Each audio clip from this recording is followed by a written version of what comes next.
दोस्तों, gender and conflict के students को मैं बता दूं कि अगर हम women and role in peace building समझना चाहें तो एक वेस्ट अफ्रीकन कंट्री है लाइबेरिया। वहाँ के हालात को पोर्ट्रे करते हुए अमेरिकन एक डॉक्यूमेंट्री आई थी 2008 में, जिसका टाइटल था pray the devil back to hell. ये डॉक्यूमेंट्री 2008 में आई थी और अच्छे से इस डॉक्यूमेंट्री में पोर्ट्रे हुआ है कि किस तरीके से एक नॉन वायलेंट अंदाज में विमेन प्रेशराइज कर सकती हैं पीस बिल्डिंग के लिए एक, जैसे कहते हैं, सो कॉल्ड मर्दों की गवर्नमेंट को, क्योंकि पॉलिटिक्स जो होती है वो लार्जली डोमिनेटेड बाय मेन एक स्फीयर है। इस बात से हम इनकार नहीं कर सकते। वहाँ की विमेन ने और बाद में उन्हीं के प्रेशराइजिंग की वजह से चार्ल्स टेलर, वहाँ के डिक्टेटर, को सऊदी भेज दिया गया, जलाए वतन एग्ज़ाइल में भेज दिया गया, और एलन जॉनसन सरलीफ लाइबेरिया की पहली विमेन प्रेसिडेंट बनी। तो यहाँ से हम women's role in peace building समझ सकते हैं। लेकिन जैसे मैंने कहा आपसे कि right from north east until Kashmir, जहाँ पे हम एग्जैजरेट करते हैं women's role in conflict resolution, वो एक बहुत बड़ी बात है। वहाँ तक आप जाइए ही मत। पीस बिल्डिंग में और कॉन्फ्लिक्ट रेजोल्यूशन में बहुत फ़र्क है। एक सोशल लेवल पे पीस बिल्ड करना, सोशल कॉन्फ्लिक्ट्स को एड्रेस करते हुए पीस बिल्ड करना एक अलग बात है, और कॉन्फ्लिक्ट लेवल पर कॉन्फ्लिक्ट रेजोल्यूशन की बात करना, उसको अमल में ले आना because of the agency of women, बहुत बड़ा मिथ है, ओवर एग्जेजरेशन है, ओवर एस्टिमेशन है रादर। जो fake academics, fake authors, fake researchers conflict zones में ऐसी स्टोरीज मैन्युफैक्चर करके छपाते हैं, और that's why we get to hear such concoct stories कि विमेन का एक बहुत बड़ा योगदान है when it comes to women and conflict resolution. It is an over estimated myth. There are so many stereotypes, as I said, कि सारी women जो कॉन्फ्लिक्ट जोन में होती हैं उनको एक मोनोलिथ पेंट करके, एक मोनोलिथिक ग्रुप पेंट करके जनरलाइज किया जाता है, और उन सब को विक्टिम की कैटेगरी में रखा जाता है, सप्रेस्ड, ओप्रेस्ड, सेक्सुअलाइज्ड की कैटेगरी में रखा जाता है, जो एक ओवर एस्टिमेशन है, जो एक मिथ है, जो एक डिसइंफॉर्मेशन है।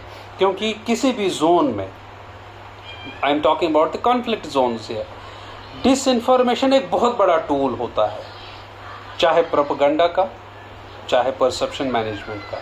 स्टेट और नॉन स्टेट एक्टर्स इक्वली खेलते इन टूल्स के साथ, और disinformation, miss information is something usual. Therefore in चीज़ों को बाद में एकेडमिकली ऑथेंटिक समझना एक बहुत बड़ी टेक्निकल गलती हो जाती है, जिसकी वजह से सो कॉल्ड, जिन्हें मैं नाम देता हूँ रॉन्ग फैक्ट्स, एक ऑक्सीमोरोन लग रहा है बट इट एग्जिस्ट्स, जो सर्वे के हिसाब से, पब्लिशिंग के हिसाब से फैक्ट्स तो हैं, लेकिन जो मैन्युफैक्चर हुए हैं रॉन्गली, जिनका डेटा कलेक्शन के वक्त रॉन्ग था, जो डेटा लोगों ने घर में क्वेश्चनियर्स भर के बनाया, जिन सर्वेज का हमने लास्ट में एनालिसिस देखा, फाइंडिंग देखी, so many research surveys on Kashmir, and what do people in Kashmir want?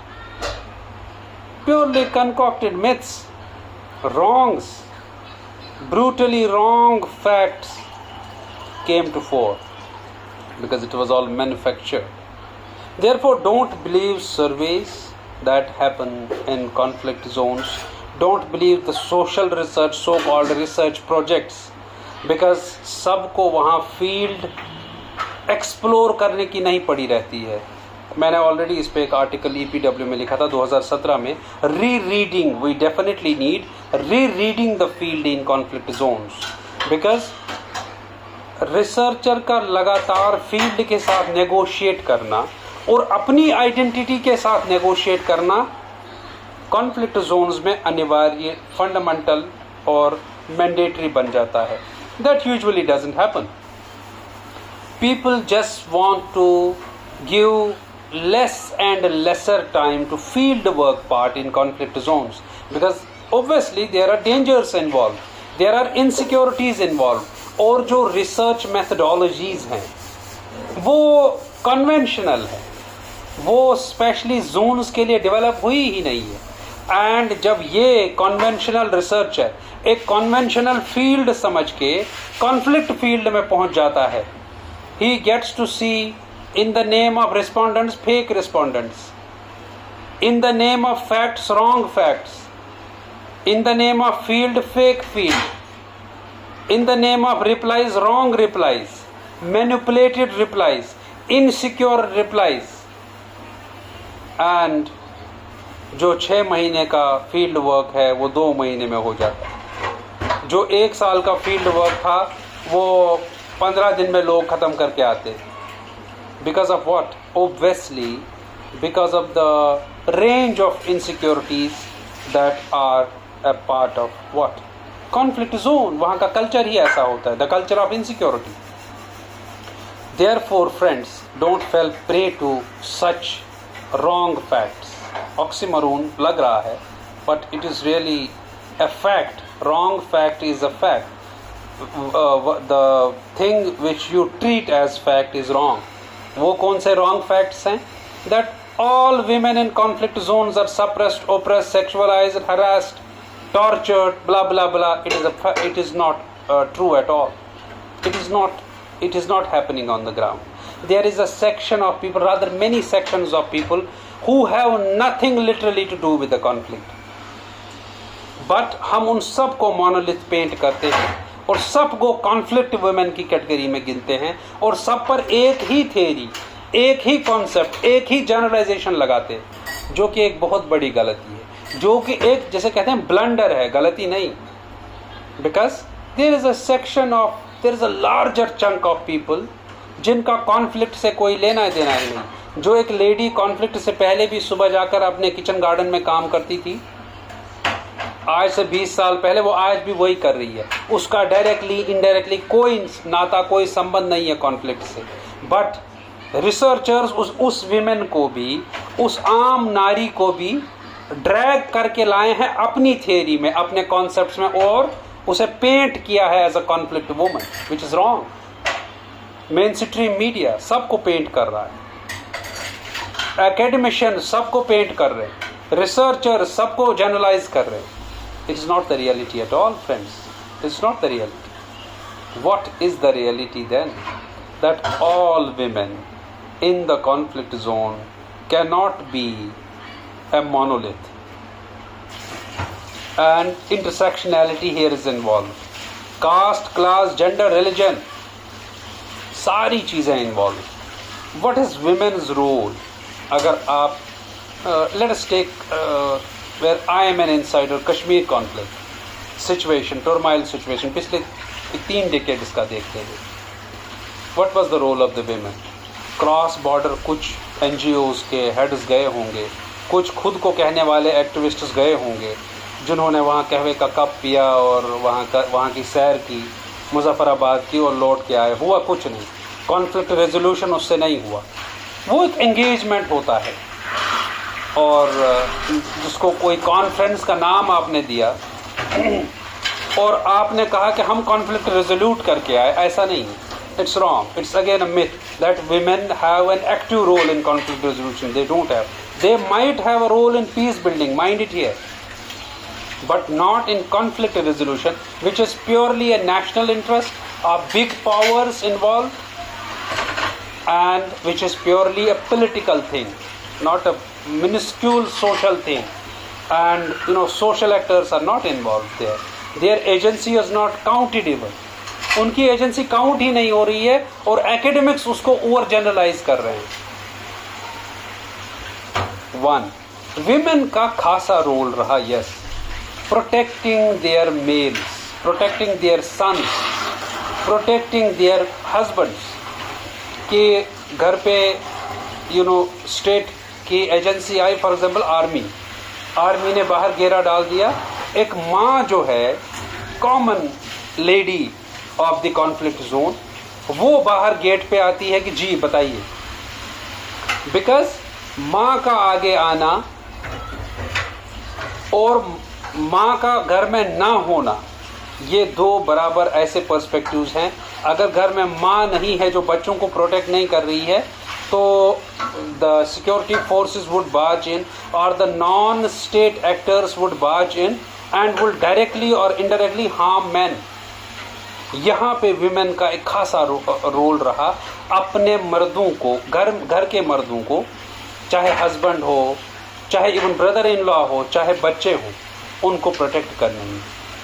Women's role in any conflict zone was there of the protection, not peace building, not conflict resolution at all. They protected their men.